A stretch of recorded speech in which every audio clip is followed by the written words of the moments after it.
हे लग्नाचं नाटक आहे। काय नाटक? आता हा काय नवीन प्रकार आहे?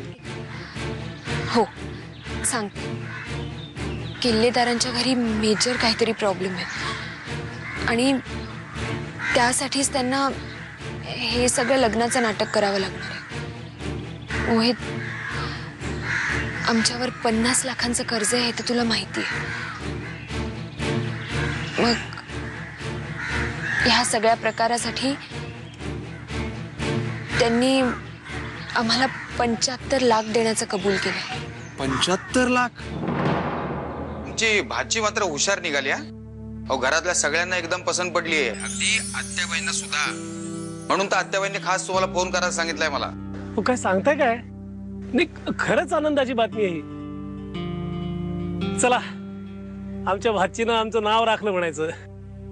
एकदा तिचं मार्गी लागलं की आमच्या भाऊजींचं कर्जाचं पण टेन्शन जाईल। अहो ते तर होणारच हो।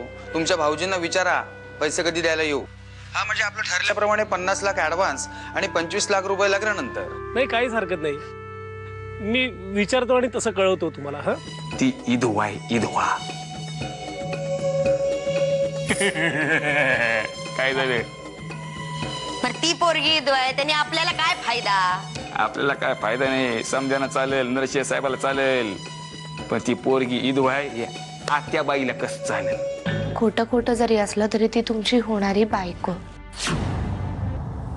जानकी, हे सगळं मी फक्त आत्याबाईंसाठीच करतोय, लक्षात ठेव।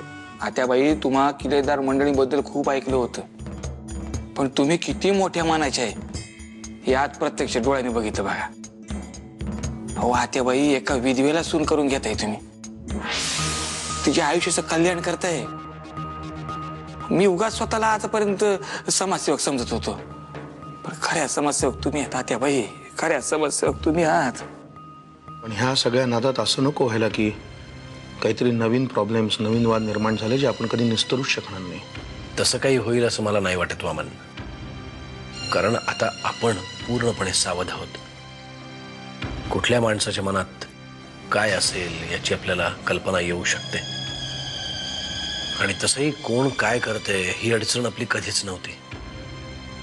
फक्त ह्या सगळ्या गोष्टी जेव्हा आत्याबाईला पुढे करून व्हायला लागल्या तेव्हा समस्या निर्माण झाली। नरसिंहा, वाकणेस कुठे आहेत? का ग? विचारलेल्या प्रश्नाचं उत्तर दे फक्त। आत्या, काही काम होतं का? तुला मी काही विचारलं? नरसिंहा, वाकणेस कुठे आहेत? आत्ताच घरी गेले।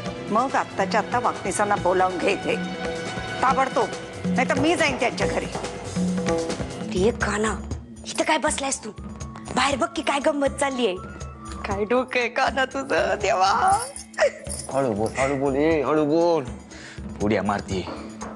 आता आत्याबाई तिकडे तमाशा करत असतील आणि त्या नरसियाला फाडून खात असतील, पण उद्या त्यांना कळलं ना की ह्या सगळ्या लीला या कानाचे आहेत, तर नरसिया जागी मी असन आणि आत्याबाई जागी आखी किल्लेदार फॅमिली गिधाडासारखी माझी लचके तोडतील। नरसिंहाला कशी मुलगी हवी आहे हे तुम्हाला चांगलं माहिती असून सुद्धा ती कुठली विधवा आणली तुम्ही? आत्याबाई, वाकणेसांवर या पद्धतीचा आरोप करणं तुला तरी पटतंय का? नरसिंहा, समोरच्या माणसाने एकदा विश्वास गमावला ना की त्याच्यावर परत विश्वास ठेवणं फार कठीण असतं। अगं ताई, मुलगी चुकीची शोधली यात काही विशेष नाहीये, पण ती पोरगी सुद्धा खोटं बोलत होती। मला तर वाटते त्या खोटं बोलण्यामागे नक्कीच कोणाचा तरी काहीतरी हेतू आहे। नुसती खाली मान घालण्यापेक्षा विचारलेल्या प्रश्नांची उत्तरं द्या वाकणीस। बोला वाकणीस, बोला ना, आता का बोलत नाही आहात? बोला। आत्या, थांबा, कोणाच्याही आधाराची गरज नाही तिला। तिला सांभाळायला मी समर्थ आहे। चल ताई, शांत हो ताई, शांत हो।